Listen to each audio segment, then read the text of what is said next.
네, 11월 16일 NH 모닝 브리핑 시작하도록 하겠습니다. 첫 번째 순서로 채권 전략 먼저 발표해 주세요. 네, 지난주에 그 백신 상용화 기대감에 미국 10년 국채 금리가 이제 코로나 사태 이후 처음으로 0.97%까지 장중에 급등하면서 1%선을 트라이하는 모습이었는데요. 이제 백신과 관련돼서 저희가 금리에 어떤 영향을 미치는가에 대한 저희의 입장은 금리가 방향이 위에 있는 거는 당연한 이야기인데 속도가 좀 과도했다라고 보고 있습니다. 그 MM 차트 왼쪽 차트를 좀 봐주시면 이게 어떤 거냐면 코로나 사태 이후에 미국의 개인 소득, 즉 미국의 소비를 위한 소득을 부문별로 나눠놓은 거예요. 보시면 어차피 3월 이후에 그 1조 달러 정도 소득이 늘었는데 근로소득은 이제 290억밖에 안 늘고요. 이전 소득이 8,660억 늘었습니다. 그러니까 무슨 얘기냐면 저희가 이미 다 아는 이야기잖아요. 코로나 사태 이후에 경제와 자산시장 간의 관계가 좀 상식적이지 않다. 어차피 일을 안 해도 돈을 많이 받고 있었다. 이게 핵심이기 때문에 백신이 나오고 고용이 늘고 소득이 늘 거다라고 하는 거는 애초에 그렇게 중요한 이슈가 아닙니다. 결국은 여전히 말씀드리지만 어차피 정부가 지금 주고 있는 300달러 실업급이 없어지면 지금 보시는 이전 소득이 8,660억 늘었는데 이 중에 7,250억이 날아갑니다. 백신보다 더 중요한 건 여전히 경기 부양 합의에 있다라는 생각이고요. 내년 1월 달에 조지아주 관련돼서 그 상원 다수당지를 놓고 양당 간 갈등이 지속되고 있지만 저희는 적어도 실업급여 정도는 메꾸고 나서 추가 합의는 가능하기 때문에 여전히 이쪽이 제일 중요하다. 그래서 백신과 관련돼서 의견들을 많이 물어보시는데 어차피 금리의 방향 위에 있는데 속도가 조금 지난주에 과도했던 것 같다. 여전히 좀 완만한 속도로 금리가 내년도까지 계속 좀 올라가겠다. 상반기까지 올라갈 거다라는 말씀 드리고요. 국내적으로는 최근에 국내 재료는 다 소멸이 됐고요. 이제 계속해서 대외금리에 연동된 흐름들이 보일 거다. 그러면 지금도 여전히 장기채보다 단기채 위를 사면서 금리는 조금 보수적으로 접근하자 보고 있습니다. 이상입니다. 저희 기존에 그 1분기까지 계속 좀 금리 상승 보셨잖아요. 네네. 그럼 기존에 봤던 레벨보다도 좀 더 올라갈 가능성이 있나요? 아니요, 그렇지 않습니다. 여전히 내년도 1분기보다는 2분기 초 한 5월 정도까지 올라간다라고 보고 있는데 4월, 5월까지는 그러니까 4월 정도 고점 정도 볼 것 같아요. 근데 백신 때문에 저희가 고점을 바꾸지는 않을 것 같습니다. 딱히 저희가 원래 내년도에 백신의 상용화는 이미 기본적인 가정이었기 때문에 이 지난주에 나온 이슈 가지고 고점을 조절할 생각은 없고요. 여전히 내년도 미국 10년금리 고점은 1.50 정도로 보고 있습니다. 네, 외부 일정 관계로 순서를 바꿔서 진행하도록 하겠습니다. 하이트진로랑 코스맥스 조미진 연구원 발표해 주세요. 네, 하이트진로 코스맥스 금요일날 실적 발표했고요. 하이트진로부터 말씀드리도록 하겠습니다. 하이트진로는 매출액은 전년 대비 18% 그리고 영업이익은 31% 증가하며 컨센서스 대비 11% 상회하는 호실적을 발표했습니다. 맥주랑 소주 다 두 자릿수로 매출이 증가를 했고요. 판관비는 사실 좀 늘었어요. 한 200억 정도 작년 대비 늘었으나 아무래도 이제 가동률이 상승하면서 그 효율이 좋아지면서 그 전체 수익성은 개선되었다. 이렇게 봐주시면 되겠습니다. 지금 3분기까지는 사실 3분기까지는 그런 B2C 쪽, 가정용 쪽에서만 성장이 나왔고요. B2B는 사실 사회적 거리두기 때문에 좀 어려운 부분들이 있었는데요. 내년으로 가면 이런 B2B 쪽의 실적들이 조금 회복이 되면서 전체 실적 우상향 흐름은 계속 이어지지 않을까 이렇게 생각을 합니다. 그리고 마케팅비 증가에 대한 우려가 좀 크신데 이 부분도 이번 3분기 때 보여줬던 것처럼 매출 원가율이 좋아지면서 좀 그래도 유지할 수 있지 않을까 이렇게 생각을 합니다. 코스메스 말씀드리겠습니다. 코스메스는 매출액은 전년하고 유사했고요. 영업이익이 작년 대비 34% 증가를 했는데요. 그런데 이제 장사 추정치나 컨센서스 대비해서는 한 33% 하회하는 실적이 나왔습니다. 가장 크게 차이가 났던 거는 첫 번째로는 국내 손소독제 매출이 많이 줄었습니다. 상반기 같은 경우는 좀 비정상적인 그런 약간 수급들이 몰리면서 1분기는 140억, 2분기는 100억가량 손소독제가 국내 쪽에서 발생을 했는데 있었는데 이게 3분기 때는 20억으로 확 줄었고요. 그리고 무엇보다 예상 외의 실적이 안 좋았던 부분들이 인도네시아하고 그런 태국 쪽이었던 것 같습니다. 인도네시아는 항상 영업이익 흑자가 나왔는데 이번에 그 동남아 전반적으로 코로나19 때문에 국경이 봉쇄가 되면서 실적이 굉장히 부진했습니다. 그래서 영업 적자로 전환을 했고요. 이런 부분들이 반영이 되면서 컨센서스 하회하는 실적이 나왔습니다. 사실 이 선수독재에 대한 부분들은 좀 우려를 했었는데 이 부분이 3분기 때 미리 좀 발생을 한 것으로 판단이 되고요. 내년의 추정치 자체는 지금 이런 손소독제에 대한 기저 부분을 다 감안을 해서 국내 쪽의 영업이익률을 많이 줄여놨고요. 그리고 그런 상해나 그리고 광저우 쪽의 그런 실적 흐름들이 화장품 쪽에서 계속 이어진다고 하면은 이런 손소독제에 대한 부분은 충분히 상쇄 가능하다고 판단됩니다. 네, 긍정적 투자 의견을 계속 유지하도록 하겠습니다. 하이트 진로 좀 여쭤볼게요. 지금 실적은 계속 나쁘지 않은 상황인 것 같은데 주가는 고점 찍고 계속 흘러내리고 있잖아요. 좀 어떻게 이해를 해야 될까요? 네, 진로 아까 말씀 중간에 드렸던 것처럼 그런 마케팅 비용 증가에 따른 우려가 좀 있었던 것 같습니다. 네, 1분기하고 2분기 같은 경우는 합쳐서 300억 정도 예상했던 것보다 좀 덜 나왔고요. 그리고 올해 아까 3분기 말씀드렸던 것처럼 200억 정도 더 증가했음에도 불구하고 좀 이제 원가율 같은 경우는 좋아지면서 수익성 개선되었거든요. 이 부분에 대한 우려가 제일 컸던 것 같고요. 근데 말씀드린 것처럼 계속 가동률 올라가고 그리고 점유율이 다 확대가 된다고 하면이 충분히 이런 마케팅 비용에 대한 그런 우려들은 상쇄 가능하다고 판단됩니다. 그러면 지금 가격 수준에는 고객들한테 좀 적극적인 콜을 해도 되는 상황인가요? 지금 전반적으로 봤을 때 4분기가 조금 우려가 되거든요. 사실 말씀하신 것처럼 적극적 콜 가능한 그런 수준이긴 한데요. 근데 이제 4분기 같은 경우는 원래 YY로는 증가가 무조건 나와요. 두 자릿수로요. 근데 이제 음식료가 올해 워낙 좋았다 보니까 이제 성수기 시즌 3분기가 2, 3분기가 성수기고요. 4분기는 비수기로 들어오면서 MOM으로 좀 빠질 수밖에 없거든요. 근데 이제 요즘에는 YY로 안 보시고 MOM이나 QQ로 보시는 분들이 좀 계세요. 그래서 그 부분 때문에 이게 성수기 시즌에 조금 더 트라이 하겠다라고 하시는 분들이 좀 계중에 있으신 것 같아요. 근데 말씀하신 것처럼 주가 레벨은 굉장히 지금 저가 매수 가능한 타이밍이라고 좀 보고 있습니다. 네, 원래 순서대로 돌아와서요. NH 글로벌 소버린 위클리 발표해 주세요. 네, 미국 대선 이후에 글로벌 금리가 계속 상승했는데요. 이게 특히 지난주에는 미국채가 0.97%까지 갔다가 0.88로 실은 하단은 높였는데 변동성이 지금 상당히 커지고 있는데요. 이거는 일단 첫 번째는 미국 상황이 지금 트럼프의 불복으로 재검표와 불법 관련 선거 소송으로 불확실성이 아직 높다고 생각하고 있겠고요. 그러니까 선거인단 확정되고 할 때까지는 이 문제가 계속 지금 상황을 높아지고 있는 가운데 화이자 백신 개발 뉴스가 나왔는데도 코로나19 재확산이 거세지면서 금융시장 변동성이 좀 커지고 있다고 생각합니다. 그래서 금리 변동은 지난주에 보여줬던 것처럼 급등했다가 다시 급락했다가 이렇게 되면서 하단을 높일 거라고 보고 있는데요. 거기다 민주당이 또 재봉쇄 가능성도 이게 나오게 되면서 이런 변동성은 선진국 국채 중심으로 해서 계속 커질 걸로 보고 있겠고요.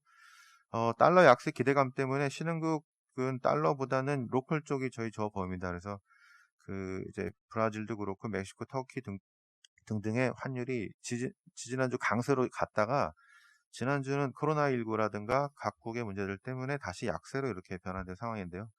전반적인 달러 약세 기대감이 계속되면서 저희들은 달러보다는 좀 로컬 쪽이 좋지 않을까 생각하고 있습니다. 이상입니다. 다음 원자재 전략. 네, 원자재 말씀드리도록 하겠습니다. 지난주 원자재 시장 플러스 3.45% 상승 마감을 했고요. 코로나19 백신 개발 진전이라고 하는 소식이 전해지면서 유가가 지난주 월요일 10% 이상 급등하는 양상들이 좀 나타나긴 했지만 분명히 코로나19 백신 개발 진전이라고 하는 부분은 2021년에 대한 경기 낙관론이라든가 아니면 위험 자산에 대한 낙관론을 지지하는 요인은 분명하다라고 일단 보고 있습니다. 하지만 지난주 중반 이후의 시장 흐름을 봐주시면 주 초에 10% 이상 급등했던 유가 같은 경우에는 다시 또 악화되고 있는 코로나19 확산세를 반영을 하면서 상승폭을 반납한 반면에 지난주 월요일날 과도하게 좀 빠졌던 기금속 섹터 같은 경우에는 낙폭을 절반 정도 수준을 메이크업을 하면서 한 주를 좀 마감하는 모습들이 나타났습니다. 결국 코로나19 그런 백신이 개발된다라고 하는 부분은 상당한 긍정적인 요인으로 볼 수는 있겠지만 여전히 개발이 되고 승인을 거친 다음에 시장으로 좀 보급이 돼서 코로나19가 완전 종식되기까지는 시간이 상당 기간 걸릴 거다라고 하는 부분은 저희가 주목해야 될 거다라고 일단 보고 있고요. 과도한 낙관론은 좀 금물이다라는 말씀을 드리도록 하겠습니다. 기금속 섹터에 대해서 좀 말씀을 드릴 텐데요. 내년 2분기까지 저희가 금리 상승이라고 하는 부분을 보는데 금리 상승이라고 하는 부분은 안전자산의 선호 후퇴라고 하는 부분에서는 기금속 섹터에서도 약세 요인은 분명합니다. 하지만 통상적으로 기금속 섹터의 경우에는 경기 확장기 후반부 경계감에서 유입되는 안전자산 수요가 경기 침체기까지 지속이 되고요. 또 경기 회복기 초입까지는 인플레이션 해지 수요로 기금속 섹터의 강세가 나타나는 것이 일반적이다라고 보면 아직까지 클라이맥스를 지나지는 않았다라고 좀 말씀을 드리도록 하겠습니다. 여전히 내년에 저희가 좀 예상하는 부분이 완화적인 통화정책과 재정정책 확대의 조합 속에서 실질금리의 통제를 통한 기대 인플레이션 상승을 예상하고 있다는 측면에서 여전히 인플레이션 해지 수요는 여전하다라고 좀 보고 있고요. 저희가 내년도 상반기까지는 금 가격의 2,200달러, 은 가격 35달러 전망치 자체를 그대로 유지하도록 하겠습니다. 오히려 기금속 섹터의 고점이 될 수 있는 시기는 내년도 상반기가 되지 않을까라고 좀 보고 있습니다. 이상입니다.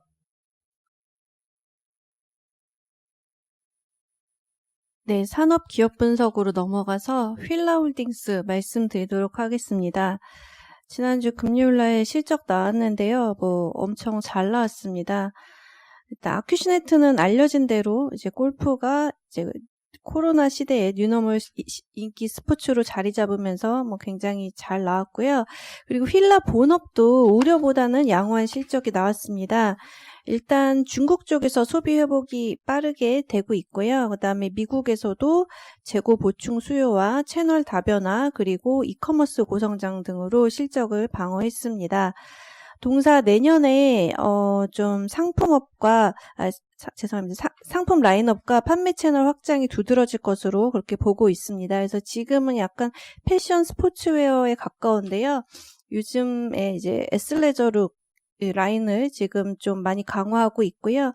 그리고 굉장히 럭셔리 브랜드랑 콜라보로 하이엔드 패션웨어도 런칭할 계획인 것 같습니다. 그리고 요즘에 아무래도 실내 생활이나 홈트레이닝 늘어나면서 이지웨어 쪽도 저희가 신경을 많이 쓰고 있습니다. 그래서 이에 따라서 현재 10대 위주인 고객층이 다변화될 것으로 보고 있고요.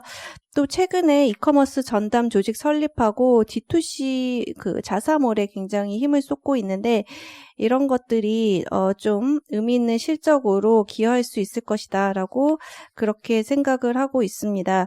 그래서 5페이지 표 2에 보시면은 글로벌 스포츠 브랜드들의 피어그룹 밸류에이션인데요. 보시면은 이제 굉장히 높은 밸류에이션을 받고 있는 것을 보실 수 있고요. 그 다음에 6페이지에 그림 1, 2 보시면요. 글로벌 스포츠 브랜드랑 그다음 매스 브랜드들 최근에 주가가 되게 좋습니다. 미국에서 코로나가 재확산됨에도 불구하고 주가가 좋은 거는요.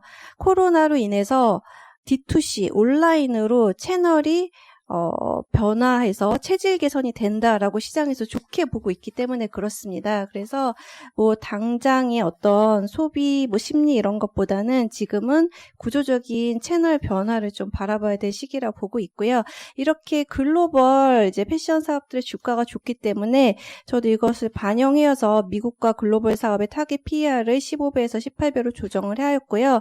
그리고 또 자회사 아큐시네트의 지분가치 상승을 반영해서요. 목표 주가를 기존 5만 원에서 6만 4천 원으로 상향하도록 하겠습니다.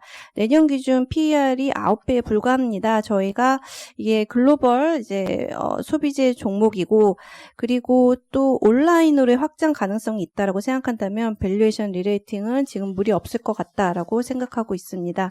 이상입니다. 아큐시네트 실적이 이게 내년까지 계속 이어지기는 좀 힘든 좀 올해가 좀 특이한 케이스라고 보면은 밸류에이션을 갖다가 좀 높이는 것도 좀 부담스러운 거 아닌가요? 내년 전망을 할 때는요, 아큐시네트 실적은 이제 평년 수준으로 내려서 전망을 하였습니다. 그래서 절대적으로 싼 밸류에이션이라고 말할 수 있을 것 같고요. 그리고 아큐시네트가 그래도 약간 저는 이번 코로나를 계기로 레벨업이 되었다라고 보는 게 신규 골프 인구 수가 우리나라뿐만 아니라 지금 미국과 유럽에서 굉장히 큰 폭으로 증가하고 있습니다. 그분들 뭐 올해만 치실 건 아닌 것 같고요. 향후 이제 뭐 계속 골프 인구로 자리 잡을 것으로 보고 있기 때문에 잘하면 평년보다도 실적이 조금 더 잘 나올 수 있지 않을까 이렇게 생각하고 있습니다. 그래, 그러면은 아큐시네트가 골프 시장 내에서 점유율은 좀 더 올라왔나요? 제가 점유율까지는 한번 확인을 해봐야 될 것 같은데요. 저희가 뭐 골프 볼이나 이런 쪽에서는 뭐 확고한 1위 자리를 지키고 있어서요. 저희가 지금 매출 성장률이 아큐시네트가 지금 15% 3분기에 증가했는데 미국 골프 인더스트리나 이런 거 자체가 한 20% 정도 증가한 것 같거든요. 그래서 뭐 대강 놓고 봤을 때 시장 성장률하고 비슷하지 않을까라고 한번 추정해 볼 수 있을 것 같습니다.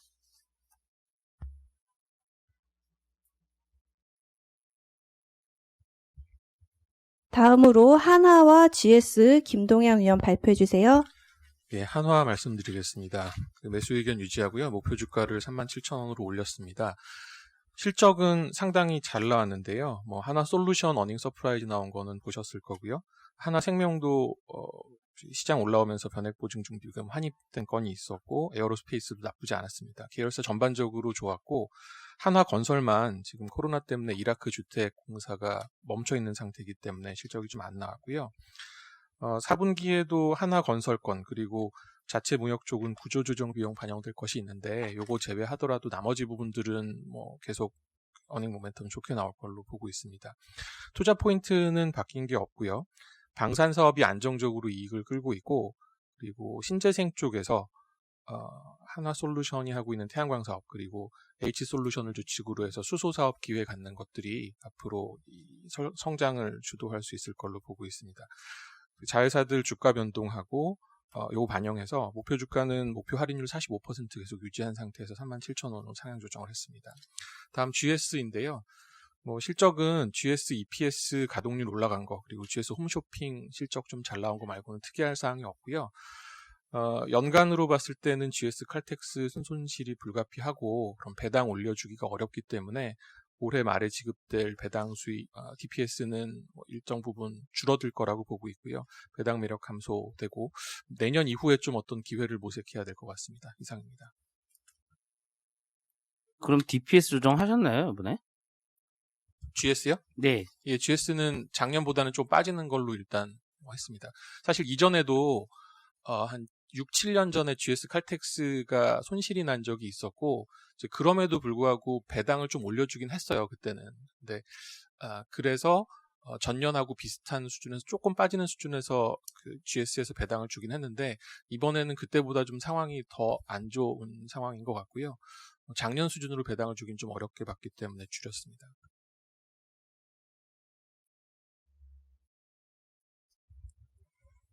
네, 다음으로 증권보험 실적 관련해서 정준섭 위원 코멘트 해주세요. 네, 금요일 날 이제 증권사 그리고 보험사 이제 몇 개사 실적 발표했는데요. 그 중에서 제일 잘 나왔던 건 삼성증권입니다. 어닝 서프라이즈입니다. 지배순이익 2,337억, 전년 동기 대비 162.8% 증가했고요. 컨센서스나 뭐 제 전망치를 큰 폭으로 상회했습니다. 브로커리지랑 ELS가 잘 나왔다라고 볼 수 있습니다. 브로커리지 같은 경우는 이제 뭐 거래대금 많이 나오는 건 모든 증권사 다 공통사항이긴 한데요. 이제 삼성증권 같은 경우는 오프라인에서 고액자산가 대상 입지를 크게 강화한 것이 이제 주요했다라고 보고 있습니다. 그리고 타사와 무엇보다 차별화된 건 ELS였습니다. 삼성증권 같은 경우는 이제 ELS 발행 규모도 크고 또 무엇보다 이제 자체해지 비중이 큰 게 이번 3분기에 장점으로 나타났다라고 보고 있습니다. 특히 이제 지난 3월 달에 주가 폭락했을 때 다른 증권사들이 리스크 관리 차원에서 ELS 발행을 크게 줄였는데 그때 삼성증권은 오히려 늘렸는데요. 보통 이제 조기 상환 주기가 한 6개월 단위로 오기 때문에 이제 3월 달에 발행했던 게 9월 달에 대거 이제 조기 상환된 걸로 보고 있습니다. 그래서 사실 2분기 때만 해도 삼성증권 실적이 타사 대비해서 조금 이제 못 미치는 게 나오면서 리테일 경쟁력이 좀 떨어진 거 아니냐 이런 얘기가 좀 나왔었는데 이번 3분기 실적에서 그런 부분은 상당 부분 완화됐다라고 판단하고 있고요. 삼성증권의 증권사들 중에서도 DPS 배당 수익률이 높은 회사 중에 하나입니다. 그리고 3분기에 서프라이즈를 냈기 때문에 4분기에도 이제 나쁘지 않은 실적을 낸다면 제 추정치가 DPS 2,000원 그렇게 계산하면 수익률이 5.7%인데요. 그만큼이거나 아니면 그 이상도 가능하지 않을까라고 기대하고 있습니다. 두 번째는 손해보험입니다. 예, 삼성화재를 제외한 나머지 회사들이 실적이 다 나왔습니다. 예, 4개 회사 합산 당기순이익은 3,547억이고요. 전년 동기보다 한 30% 증가했습니다. 컨센하고 비교하면 DB랑 하나손보는 뭐 대체로 부합했다라고 보고 있고요. 현대는 하회, 메리츠는 상회입니다. 일단 손해율은 이제 기존 전망하고 거의 그대로 나왔습니다. 자동차 큰 폭으로 개선됐고요. 장기는 소폭 개선이나 유지인데 뭐 이제 코로나 반사이익이 조금씩 이제 축소되고 있다라고 보고 있습니다. 사업 비율 같은 경우도 DB랑 현대는 비슷한 수준, 그리고 이제 메리츠나 한화 같은 경우는 작년에 워낙 사업 비율이 높았기 때문에 올해 영업을 확 줄이면서 사업 비율이 크게 낮아졌습니다. 예상과 좀 달랐던 부분은 투자 쪽이었습니다. 현대해상 같은 경우는 3분기에 강남 사옥 매각이익이 있을 거라는 건 뭐 시장에서 이미 다 인지하고 있었는데 그 매각이익이 있으니까 다른 쪽에서 이익을 거의 최소화했습니다. 그래서 투자 이익률이 저는 한 4.9%까지 봤었는데 4.4%로 이제 생각보다 낮게 나왔고요. 메리츠는 생각보다 높았습니다. 그 사업비를 줄인 만큼은 제 투자 이익을 낮출 거라고 봤는데요. 사업비 줄인 거에 비하면 투자 이익을 그렇게 많이 줄이진 않은 것 같습니다. 그래서 이제 결과적으로 이제 투자 쪽이 좀 컨센하고 이제 차이를 좀 만들어냈다라고 보고 있고요. 사실 채권을 이제 처분하는 것 자체가 뭐 펀더멘털 좋은 건 아닙니다. 보유 이원을 계속 이제 내리는 차원이기 때문에 그렇게 좋은 이익은 아니다라고 볼 수 있지만 적어도 뭐 이제 연간 이익이나 DPS를 올리는 효과는 나올 수 있다라고 보고 있습니다. 메리츠화재 같은 경우는 손보사 중에서 사실 배당 수익이 가장 높은데 이번에 또 이제 실적도 이제 표면적으로는 잘 냈기 때문에 DPS는 전 1,100원, 7.4% 수익률 보고 있는데 이보다 조금 더 높아질 수도 있을 것 같습니다. 뭐 길게는 그렇게 좋아하는 종목은 아니지만 이제 단기 관점에서는 이제 주가 상승 요인이 될 수도 있을 것 같습니다. 마지막으로 하나생명입니다. 3분기 순이익은 655억, 전년 동기 대비 이제 7.4% 증가했고요. 컨센이나 제 추정치보다는 소폭 하회했습니다. 좀 뭔가 플러스 마이너스 요인이 많이 있었고요. 이제 플러스 요인은 변액 보증 준비금 920억 수익이 발생했고요. 또 이제 채권 매각이익도 한 1,000억 정도 있었습니다. 마이너스 요인은 우리금융지주 지분 손상차손이 한 1,020억이 있었습니다. 하나생명은 뭐 업황 계속 안 좋고 뭐 이제 한데 그래 노력은 열심히 하고 있다라고 말을 할 수 있을 것 같습니다. 영업을 잘 이제 열심히 하고 있고 적어도 이제 다른 회사에 대비해서 이제 저축성보다 보장성 그중에서도 고마진 상품을 파는데 열심히 집중을 하고 있습니다. 그래서 이제 신계약 가치는 뭐 대략 올해 연간 한 1조 가까이 될 거다라고 보고 있고요. 지금 뭐 RBC나 LAT나 뭐 여러 가지로 자본 적성성 규제 강화되는 거인데 이런 환경에서 그래도 신계약 가치라도 증가한 게 어디냐라고 보고 있습니다. 아직 업황 개선 말할 단계 아니고 추천드릴 단계도 아니지만 적어도 노력은 하고 있다라고 보고 있습니다. 이상입니다. 네, 이상으로 준비된 자료 발표를 마치겠습니다.